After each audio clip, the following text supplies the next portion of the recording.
Jangan lupa untuk subscribe dan nyalakan lonceng notifikasinya. Pemirsa, perbankan meminta otoritas jasa keuangan memperpanjang relaksasi kredit seiring tingginya ketidakpastian ekonomi. Namun analis menilai pemerintah tidak akan memperpanjang karena pemulihan ekonomi tengah berjalan, sementara ekonom menilai restrukturi perlu diberikan bagi sektor tertentu saja. Perbankan meminta masa restrukturisasi kredit diperpanjang atau tidak hanya hingga Maret 2023, seiring masih tingginya ketidakpastian ekonomi saat ini dan pelaku usaha juga masih perlu waktu untuk pulih. Namun Head of Investment Reswara Gian Investa, Kiswoyo Adejo memprediksi pemerintah tidak akan memperpanjang masa restrukturisasi karena ekonomi dalam masa pemulihan, terutama karena tahun 2023 akan memasuki tahun politik, yang artinya uang akan berputar 30 kali lipat dari kondisi biasa, serta kebijakan Bank Indonesia yang membuat kebijakan pro pertumbuhan ekonomi. Jika OJK tidak memperpanjang restrukturisasi kredit, Kiswoyo menyebut rasio kredit bermasalah atau non-performing loan (NPL) bisa meningkat, namun masih dalam batas wajar. Sebagian perbankan agak sedikit takut deg-degan gitu kan. Ini aman nggak nih gitu loh. Tapi saya optimis sebetulnya kalau pemerintah sudah janji tidak akan ada lockdown-lockdownan lagi, mereka perbankan juga akan lebih tenang. Oke, restrukturisasi dicabut, dihentikan gitu ya. Tapi kalau ekonomi berputar, artinya tidak ada tidak ada pembatasan pergerakan mobilitas masyarakat, di mana ekonomi bisa berputar, nggak ada masalah sebetulnya. Ekonomi akan jalan, otomatis NPL mereka juga bisa turun. Jadi memang ini adalah penentuannya di tahun ini.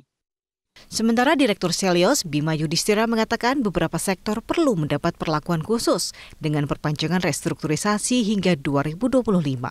Sangat mungkin restrukturisasi pinjaman di beberapa spesifik debitur tertentu itu diperpanjang hingga 2025. Tapi yang perlu menjadi catatan adalah restrukturisasi tidak bisa diberikan ke seluruh perbankan.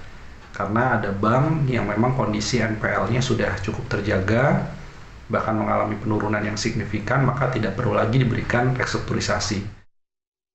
Sebelumnya, Presiden Direktur Bank Sentral Asia dalam diskusi Outlook Perbankan mengatakan para pelaku usaha berharap Otoritas Jasa Keuangan (OJK) kembali memperpanjang relaksasi kredit setahun ke depan, karena dunia usaha masih butuh waktu untuk pulih.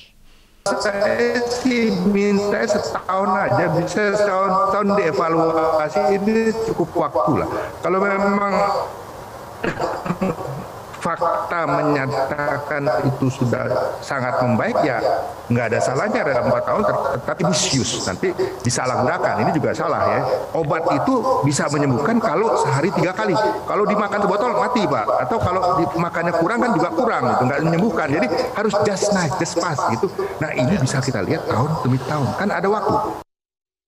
Yahya menyebut relaksasi kredit telah sangat membantu debitur untuk pulih dan perbankan yang tidak serta-merta memasukkan masalah terhambatnya pembayaran kredit ke dalam kategori kredit bermasalah non-performing loan (NPL).